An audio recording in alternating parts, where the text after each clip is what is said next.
Hello guys, तो कैसे हैं आप सभी। तो आज की कहानी शुरू करने से पहले अगर आप मेरे चैनल पर न्यू हैं तो प्लीज़ उसे सब्सक्राइब ज़रूर कीजिएगा। तो आज की कहानी शुरू करते हैं।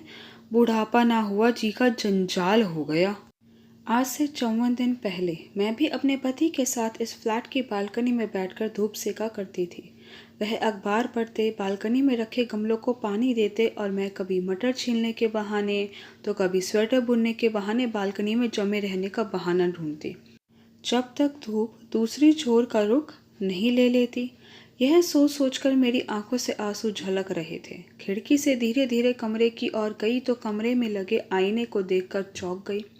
जब मैंने आईने में अपने चेहरे को देखा तो ना जाने मेरी त्वचा पर कितनी लकीरों का इजाफा हुआ था। माथे पर शिकन भरी सिलवटें और बालों का सफ़ेद रंग उसे समय से ज़्यादा आगे का बता रहा था। एक रात इनकी अचानक से तबीयत खराब हो गई। फ्लैट के सोसाइटी के गार्ड ने एम्बुलेंस की व्यवस्था की। इतने हम उन्हें लेकर हॉस्पिटल पहुंचे, सब खत्म हो चुका था।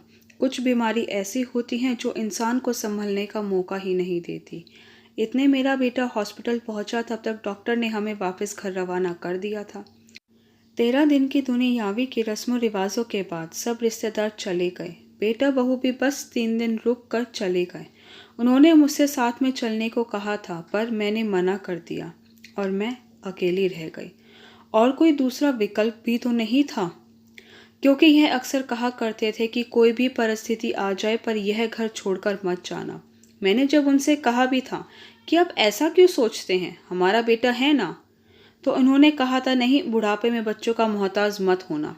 तो मैंने कहा था कि अरे नहीं, हमारा बेटा ऐसा नहीं है।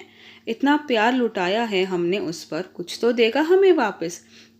आपका मेरा बहुत ख्याल रखेगा हमारे बुढ़ापे में, हम सब साथ में इसी घर में रहेंगे। लेकिन मुझे आज भी याद है, बेटे की शादी के बाद उसने यह कहकर कि मम्मी मैं रोज़ नौकरी के लिए इतनी दूर घर से ऑफिस, ऑफिस से घर नहीं कर सकता, बहुत समय लग जाता है, इसलिए ऑफिस के पास अपना एक फ्लैट ले रहा हूँ और अपनी बीवी के साथ वहाँ जाकर शिफ्ट हो गया। उस समय मेरा और मेरे पति का मन दरका था, पर आवाज़ नहीं आई थी। अंदर से भीगे हुए मन से और ऊपर से मुस्कुराते हुए मैंने कहा था, कोई बात नहीं बेटा, जैसा तुम्हें ठीक लगे। कौशल्या जी अपने पलंग पर लेट गई और फिर से पिछली यादों में चली गई। वह याद कर रही थी कि जब उनकी कॉलेज की सहेलियां अक्सर उनके घर आया करती थी, उनकी दादी से बातें करा करती थी। उनकी दादी हमेशा कहा करती थी, अरे लड़कियों, यह बच्चे बूढ़े एक समान हुए हैं, असहाय, दूसरों पर आश्रित। बस फर्क ये है कि बच्चों से सब प्यार करते हैं और बूढ़ों की उपेक्षा। एक बनता है, दूसरा मिटता है। बच्चे के आते 13 दिन और बूढ़े के जाते 13 दिन। बूढ़े हो जाए तो कोई नज़दीक नहीं आता, बच्चे को गोद लेने को घर में सब लपकते हैं।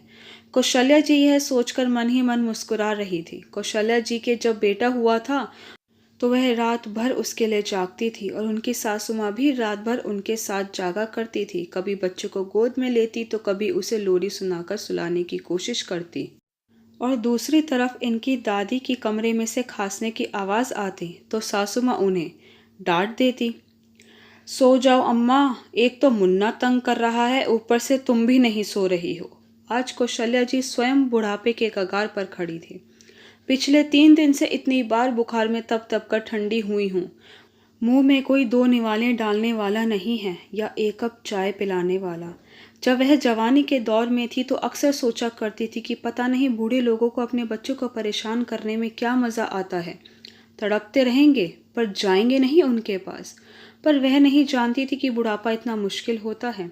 अपनों के साथ की ज़रूरत सबको होती है, बस इस मंजस में हमेशा फंसे रहते हैं कि बच्चों के पास जाएं या नहीं। अब कौशल्या जी ने फैसला ले लिया था कि अब वह अपने बहू बेटे के पास ही रहेगी, ताकि ज़रूरत पड़ने पर 2 बूंद पानी तो पिला सके कोई। और एक बार उन्हें के साथ रहूंगी तो उन्हें भी मेरी आदत पड़ ही जाएगी। और अपने बेटे को फ़ोन करती है और कहती है, बेटा मुझे लेने आ जा। तो बेटा खुश होकर कहता है, हाँ माँ, बस अभी निकलता हूँ, कुछ घंटों में आपके सामने होऊंगा। यह सुनकर कौशल्या जी को एक नई किरण निकलती दिखाई देती है। आई होप गाइस कि आपको मेरी वीडियो पसंद आई। अगर आपको मेरी वीडियो पसंद आई है तो प्लीज़ उसे लाइक ज़रूर कीजिएगा, शेयर कीजिएगा, मुझे कमेंट करके बताइएगा कि आपको मेरी वीडियो कैसी लगी। अगर आपने अभी तक इस चैनल को सब्सक्राइब नहीं किया है तो प्लीज़ उसे सब्सक्राइब ज़रूर कीजिएगा। Thank you so much guys मेरी वीडियो देखने के लिए।